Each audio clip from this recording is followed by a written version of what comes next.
everybody. Welcome back to episode 2 of Off the Shelf. I am your host, Brianna, and I am here today with Matt Gallant. How are you, Matt? I'm doing good. Thank you so much for having me for the second episode of Off the Shelf. Of course. Thank you for being here. No problem. It's an honor. Yeah. So how are you? How are you today? How's the week been? How's the week treated you? The week's been good. It's been a bit of a crazy week around the office at Bulldogs. We just came off of a crazy game, 10-1 against Niagara. 3 hat tricks in one game. Never seen that before. It's it was quite the sight. So we're team's looking good this year, going into the playoffs, and I couldn't believe it. First time since 1981 apparently. So You think it's all the Hyman luck? you know what? I think there was a little bit of Hyman luck in the building that day. Yeah, definitely. The guys were putting on a show for the new boss in town. That's good. That's good. Yeah, I saw that the game was electric. I saw the videos, highlights, definitely. Do you do all the highlights there? Or what's the team looking like there? So it's a combination of a couple people. We got our amazing intern, Quinn, this year, who has been like a huge instrumental part of our social media team, especially on game day. But what it looks like is like, I go around, like I shoot all the highlights, like the nice quality highlights on the mirrorless camera or whatever. And we'll clip those during intermission and put them out. And then Quinn does all of our like more live to like Instagram stories. And then he'll do a lot of our like post-game quote graphics and helps with the post-game media. So we've got a really well ironed out team. And then our photographers too as well. We got Brandon Taylor, Logan Taylor, Casey. They've been huge this year, really adapting to kind of our new system that we're running through here. The OHL this year's really pushed this platform called Greenfly, so they've been huge in adapting that into their workflows, and it's been an adjustment for everyone, really, but really good. The social media this year, I think, has hit another level from what it has been. The game day social media aspect has really hit another level this year, and that's credit to the amazing team that's been constructed. Yeah, it looks good even then. At the OHL prospects game, yeah, how I saw you all running around doing everything that you need to do for that was pretty good. Yeah, that was super special to be a part of. Really cool. Yeah. So for the game days, like a typical game day, would that be the same flow and organization how it was then, or is there any specific things that you do? Like, what's a typical game day look for you? Yeah, so typical game day is like, my role at the Bulldogs, specifically on game day, is kind of split between the in-house production, so like the video board stuff, and the social media aspect of it. So getting into the game day, I go up to the gondola where the production room is, and it's setting up the video board, making sure all the files and new assets and graphics, videos, whatnot are in place for the operator.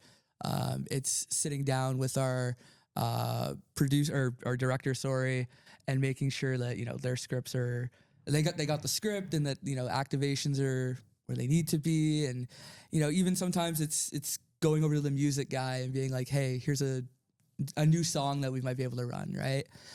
So just making sure that a lot of that is in place, and then come nearing like warm-ups, or sometimes it's even as close to like puck drop, basically. Head on down to the media room, set the laptop up, get the camera ready, and from there it's just shooting highlights, waiting for goals, waiting for crowd reactions, anything good, right? Anything that can the way I look at it is social media can be used as a platform, especially on game day, to generate like the fear of missing out, right? So anything that can, that stands out to me, I'm going to shoot it and I'll post it.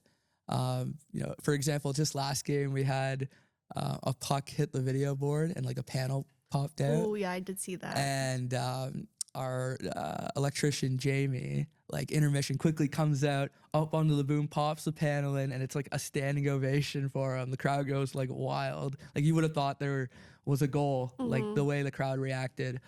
So it's just little stuff like that it's kind of different, kind of cool. And just, showing people why, they should be at Brantford Civic Center on a Friday night. Yeah. It's the best place in Brantford. And it was Valentine's Day, right? It was. How romantic.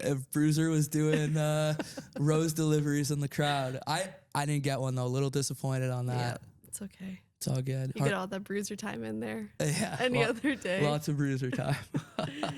That's great. Starting from Hamilton Bulldogs to Brantford Bulldogs to now where you stand, where you lie with all of your skills, how has that started for you? Where did you start? Yeah, so I'm not gonna go too far back, but specifically with the Bulldogs, it was you could say it even started in grade 11 at Westdale. Proud alumni of Westdale Secondary School here in Hamilton. I had a co-op placement with Cable 14, and part of their like broadcasting schedule was to shoot the OHL games at First Ontario. So I was around it a little bit through that, and then heading into my grade 12 year, I actually had the opportunity presented to me to go and co-op with the Bulldogs. And at the time, I was interested in media, photo, video, anything like that. Like basically anything that involved picking up a camera, I would do. So when I was presented the opportunity to like do the Bulldogs, I was like, I don't really understand like how this fits what I want to do. And in all fairness to my teacher, I don't even think that they really knew what the ins and outs of the placement looked like, because they had sent me for working at Heights training to like, because they thought I was gonna be working in the catwalk like all day. So luckily I ended up actually going and doing that training and progressing through with the placement, because I originally was like, I don't think I'm gonna do this, and I guess it just eventually came to my senses that I should go for the interview. Like, why not? It's not gonna hurt, right? And I showed up and had a probably not as good as I remember it interview with Storm at the time, and and I was thankful enough, or lucky enough to get the placement, and it just kind of snowballed into I was excited to just take on any opportunity I could, right? If it involved the camera, if it involved editing, if it involved anything digital media, I was all over it. I just wanted to somehow get my hands in there. So, when I got there and I learned that, there's the opportunity to film the games, right? Film the crowd, and then outside of the game day, there's things like filming jersey reveals and, different things with the players, right? That's when my eyes really started to open. It's like, hey, wow, there really is an opportunity to do digital media within sports. Like, I didn't grow up playing sports. I never, I was never really around sports. I never watched sports. So it was really cool to see that, there is all these different opportunities within, sport or hockey specifically. Picking up a camera, doing videos, taking photos, doing this, doing that. You have to know a lot of these like foundational apps to like create motion graphics, to edit the videos, do this, do that. How did you start? Like, did you just randomly one day wake up and think, oh, you know what? Like, I'm going to just do this just for fun. Yeah. Did you think that you would be where you are today if you didn't think of that? Well, I certainly never thought I'd be where I'm at today, especially this fast. But to kind of go back to how it started, it was, back when I was a little bit younger, I used to play a ton of video games. Like 2 years ago? yeah, 2 years ago. And it almost feels like that, though. The amount that time has kind of flown by, it really feels like that. But yeah, when I was younger, I used to play a ton of video games, and YouTube was not really a new thing, but it was a growing platform for like people to post their, gaming highlights and whatnot. So, I kind of always like, I watched all these different YouTubers for like games that I played, and I was like, oh, that's cool. Like, I really enjoy this content. I want to make this content. So it turned into, I would play my video games, and I would, record the gameplay, and, I would make stupid videos in like Windows Movie Maker, which is not a good software, but you got to start somewhere, right? And then I would make like, you know, the big thing at the time was like to do like these montage edits of like your highlights. So I, you know, I really got into that. I had a ton of fun with that. It got to a point where like, you know, I had other people paying me to do their edits, and it, you know, it wasn't a lot of money, but you know, when you're like 14, 15 years old, like you're stoked, right? When you make like, you know, $20, right? It's like, hell yeah. And you're doing something that you love. So, that's how that started. And then it progressed into, you know, I got my first, camera, or I got my first phone. That's what it was. You know, that like humble beginning, not that humble actually. It's an iPhone 5. It wasn't that bad. But yeah, I got my first phone, and I used to just like record literally anything, right? I like would, you know, do like, you go on a family trip and I would like do like a vlog, right? I wouldn't post it anywhere, but I would just have fun shooting and editing it. And then I remember like Christmas 2016, I think I got like my first DSLR, Canon Rebel T5i.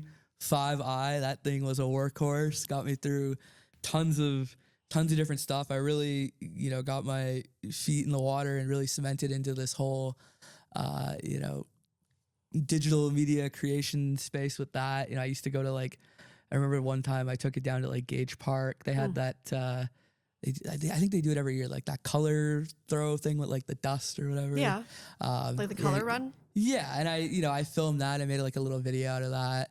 And that, you know, that was kind of my first time making like a recap edit of an event.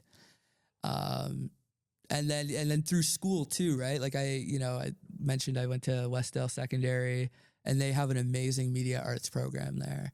Really, really good media arts program. I would actually say it's probably one of the best in Hamilton, if not Ontario, and just generally for the arts. That school is very arts forward. Exactly. I think it's probably like well known for its arts. Like some of the alumni there are incredible, like arts alumni. You know, we got like Martin Short, Eugene Levy, like those are big names. I think I just saw Eugene Levy on or no, it was Martin Short on Saturday Night Live. Yep. So they're doing well for themselves, right? With Meryl Streep, he's doing really well. There you go. So, but yeah, it started through high school and being in media arts, getting to know, you know, other like-minded individuals within the class and the program, and just making stupid short films and videos, and, you know, learning how to edit more like scripted content, you know, honing in my skills with a camera. That was the biggest one for me. I don't love editing. Like I can edit, but I love the process of actually shooting it more than editing it. So that was really exciting for me, was to getting to hone in those skills, and having the creative freedom to do it. That was one thing that really stood out to me with our teacher, Miss Melnick. Shout out. She was incredible with just identifying students that, you know, wanted to take that next step forward, and letting them just have like free reign to do whatever they want, right? That's where students learn best. Exactly. Yeah. I'm a big believer in that, for sure. If you have the ability to just kind of let someone, you know, take on something as their own and let them figure it out, that's how I think you learn the best, right? Is through the process of doing it, you know, making mistakes, correcting, tweaking, and doing that process. And then obviously, you know, they would be, the teachers would be there to support when needed, right? Yeah, super, super amazing program. Had the opportunity in my grade 12 year, I got to shoot a music video for a Westdale alumni who just had recorded her first song, and, you know, shot that music video. And then that footage was then later used for the grade 11 class that year as like their culminating project for the year. You set that standard. Good for you. I don't know about that, but that project, or that footage, sorry, was used for the culminating project that year. And I think there was like 30 different variations of the edit come the end. And it was really cool because the actual artist got to pick the version that she liked best. And, you know, I think that's one thing that program did really, really well, is like being able to collaborate across, you know, they were really good at like identifying groups that worked well with each other, and then using, you know, footage from different, you know, like grades higher, you know, for the the grade 11 class, and they would make their own versions of edits. Like that wasn't the only instance of when that happened. Like I remember when I was in grade 11 editing, something from the grade 12 class. So it's yeah, it was really amazing program. I highly recommend it. Any kids going to Westdale or looking into anything arts related, like, take advantage of the opportunities that school has to provide. Yeah. And it just seems like even working with you on shoots, going to Flint for Canusa and going to different places and just seeing your passion is definitely very admirable. And you're full of it. And I've never seen any better work produced by anyone else but you. So it really appreciate shines it. through. No, the passion is, I think, like, if you don't have a passion for it, you're not going to do it. Mhm. Right. And there's a reason why, I keep coming back. Right. There's the 9-to-5 job with Bulldogs, and, some weeks are, really, really way busier than others. And, come the end of it, you're like just exhausted. Right. But it's the passion that keeps bringing you back every day, every week. Yeah. The passion, just the end product, just even seeing you do what you need to do or even doing what you want to do. It's definitely eye-opening, and you have so much fun with it, and the end product is always the best. I always look forward to seeing what it looks like. I always look forward to the end product too, because that means it's done.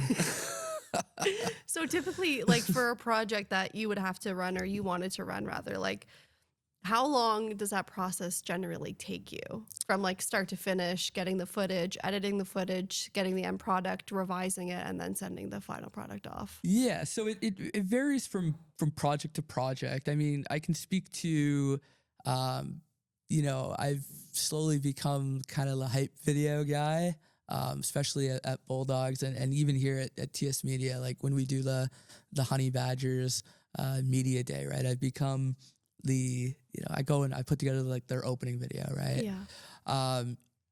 So that process usually looks like, in an instance where it's something that, we take on, like the company, and we shoot the media day, it would start right there, right? So shooting, their headshots, their power poses, green screen stuff, whatever you need, right? Anything with players, right? Getting that down and done, and then you move on to, from there, it would be the edit. And, we're not always around it, at the game days, right? For certain clients to shoot. So getting the footage from them and then putting together an edit. It's finding a song and then taking that song, cutting it up if you need to.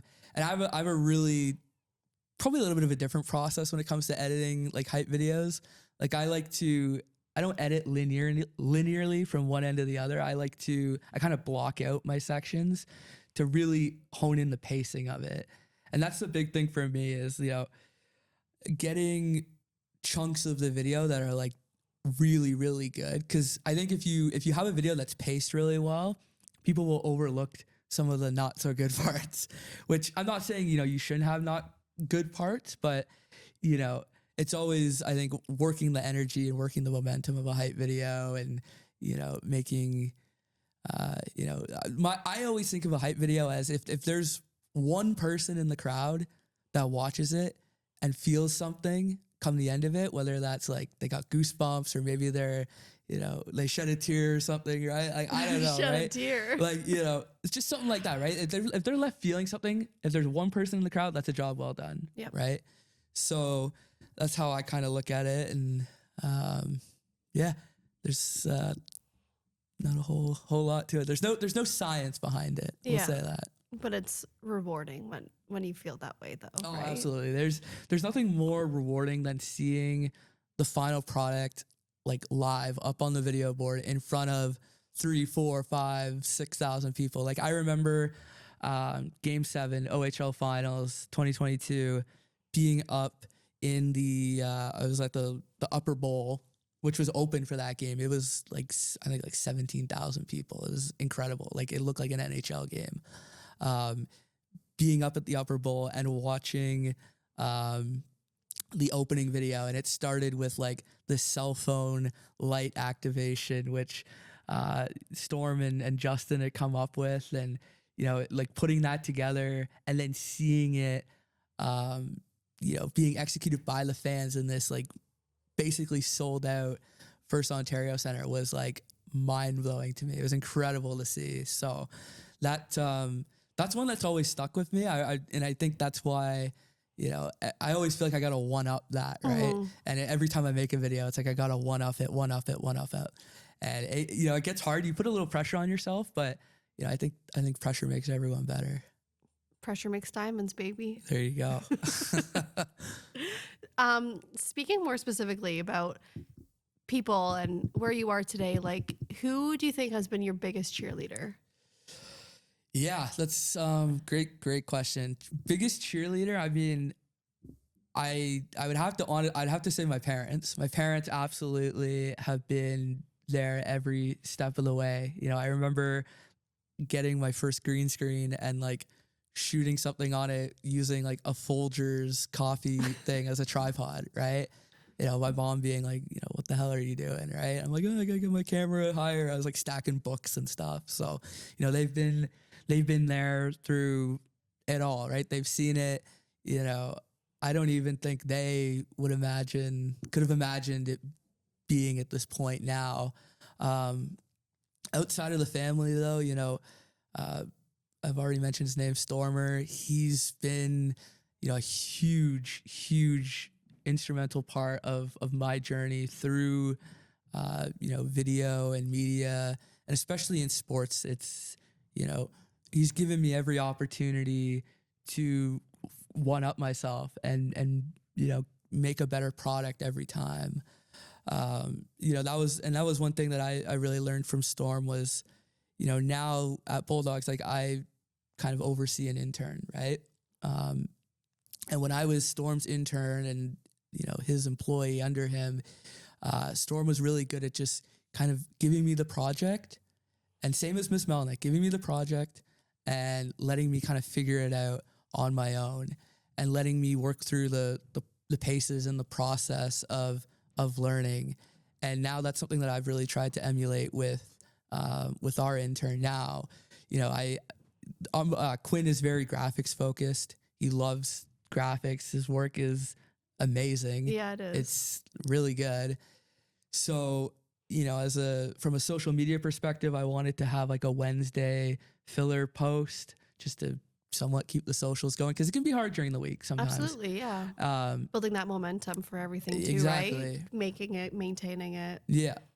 So, you know, I gave him this project, you know, like Wallpaper Wednesday, you know, and it's nothing like, you know, super spectacular from a social media standpoint, but, you know, it's something where like, I just trust him with it, right? I let him go with it. Half the time he doesn't even show me and I don't even care. I just post it. Yeah. Right. And, you know, he's really taken that on. And I think his graphics have elevated because of it, because he can go and make whatever he wants, right? There's not anyone looking over his shoulder, critiquing, oh, you should, you know, move this text 5 pixels over to the left, right? You know, it's just him figuring out on his own. And I think creatives really learn, like if you're truly passionate and want to be in this field, then you'll take the initiative to learn and to figure it out. Yeah. But to go back to the cheerleading part, yeah, Storm has been an instrumental part of that. And he, you know, like I remember shooting, it was the stealth jersey reveal video with Stormer years ago. Yeah, I remember that one. It was great video. But I remember going into that shoot initially thinking like, oh, I'm just gonna be around, right, and just kind of help out with like moving some lights and whatnot, like basically be a PA. Never did I think that I was like actually gonna operate the camera, right? Like I have a clip on my phone where like, you know, I'm doing the gimbal shot down the hallway. So yeah, that was really cool. I think that was like the first time I actually shot like a jersey reveal video, which was really cool. And just him giving me that opportunity to like, you know, actually make something really, really cool. Like I'd never really shot on a set that had like proper lighting and like, you know, we were doing like accent lighting in the the stalls of the dressing room, like just little details like that. Like Storm is a very detailed, focused person, and being able to like be a part of something like that was really cool. Yeah. He's full of great ideas. I don't know how he comes up with I half the don't know ideas he either. has. They're truly like incredible. And like Who needs ChatGPT when you've got Storm? Storm is the first ChatGPT. Storm is AI. He like some of the ideas he's come up with, especially like working alongside him for like 3-4 years or whatever, like are just so out there. And every time, like, and then that was the cool thing too, is like Storm would give me an idea and I would just like go execute on it. Yeah. Right. Yeah, I don't know how he comes up with them. And that's the biggest thing too, that I put so much pressure on myself. Like, you know, since his departure from Bulldogs, it's like, man, how do I come up with Storm level ideas? Yeah. Like he has set the benchmark. Yep. Yes. He's great. He's a great guy. Great guy. Great Claps guy. for Shout out Storm. Stormer. A couple clicks for Stormer. To build off of AI, I know he's not AI, he's a real person. Real, Storm. he's as real as it gets. Do you think that AI's benefited you from a editing purpose or anything like that? Like For sure. Yeah. Yeah, absolutely. I mean, I think in the, specifically with the OHL, like it moves at, you know, a pretty fast pace, right? And Yeah. you're not necessarily working with, you know, an NHL level team, right? So being able to use AI in a way that like can help speed up the content creation process has been huge for me.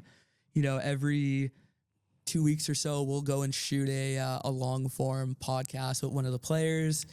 And, you know, admittedly, like I use AI to edit those. I use it's a plugin called Autopod, and it automatically edits it for you. And then from there, like I'll take that podcast and I'll put it through another AI, the final edit, that generates, you know, like 15 kind of viral clips. Oh, cool. Right. And like it ranks it on like a virality score, and it does captions for you. And that's been a great way of like, you know, I talked about kind of content filler during the week.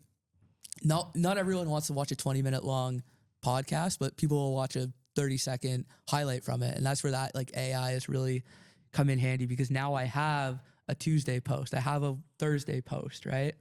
To put out. Yeah.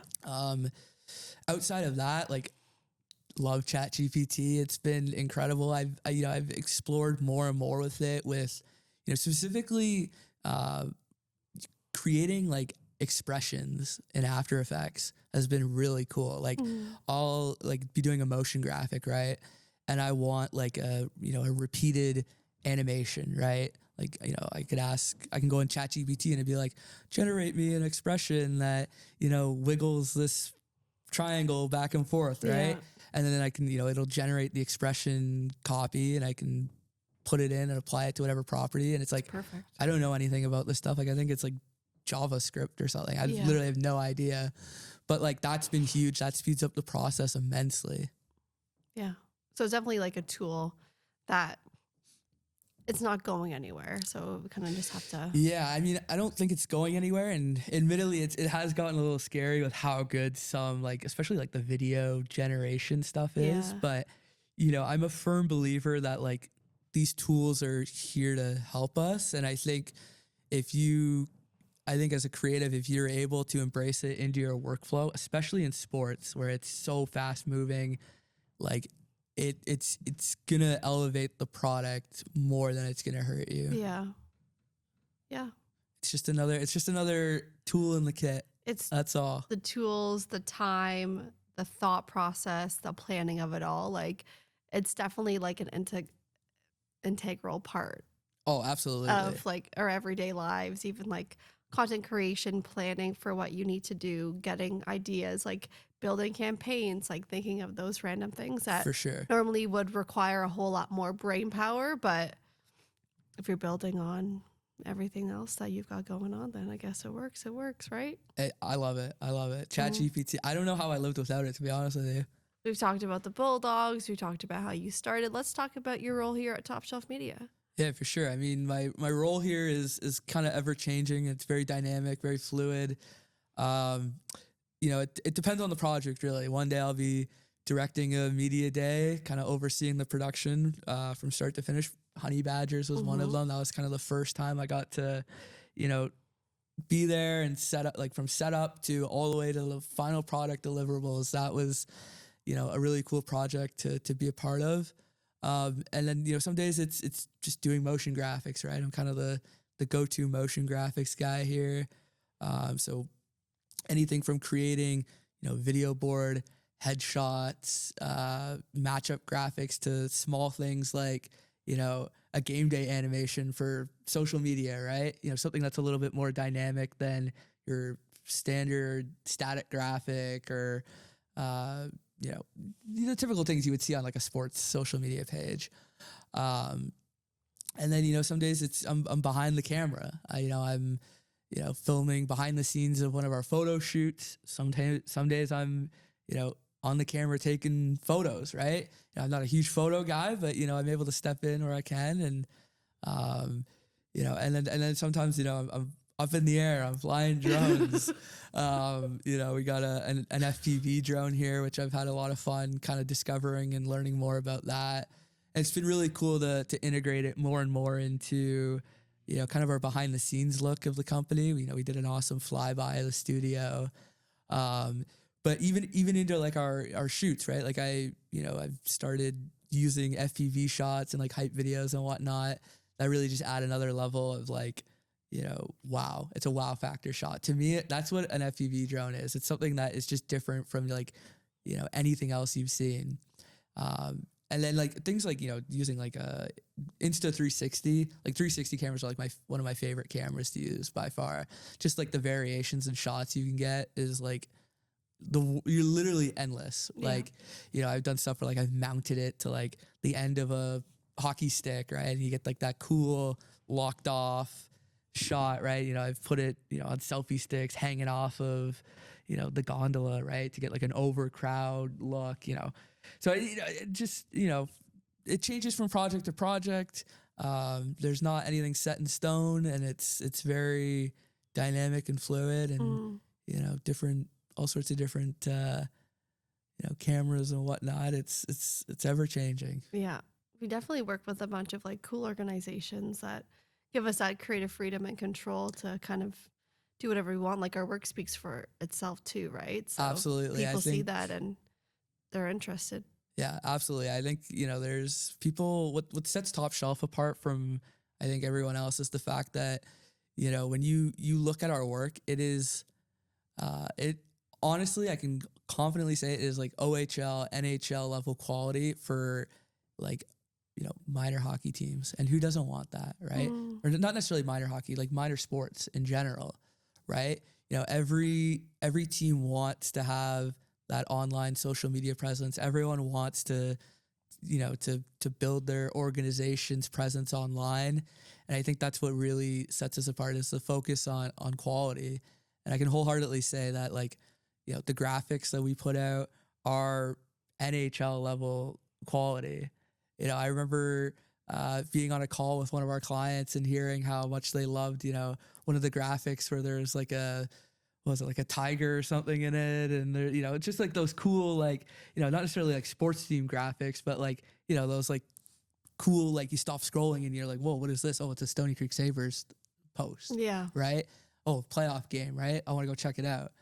So yeah, that's really cool. And then same, you know, I hate saying this, like, cause I feel like I'm, you know, kind of building myself up a little too much here, but like even the video side, I think we do an excellent job at.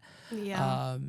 You know, whether it's, you know, a recap video or quick highlights posting at a, you know, a tournament, I think that's, you know, the quality speaks for itself, and especially at tournaments, the speed that we're able to get them out at, you know, is something that sets us apart for sure. Mm-hmm. Yeah, you do great work.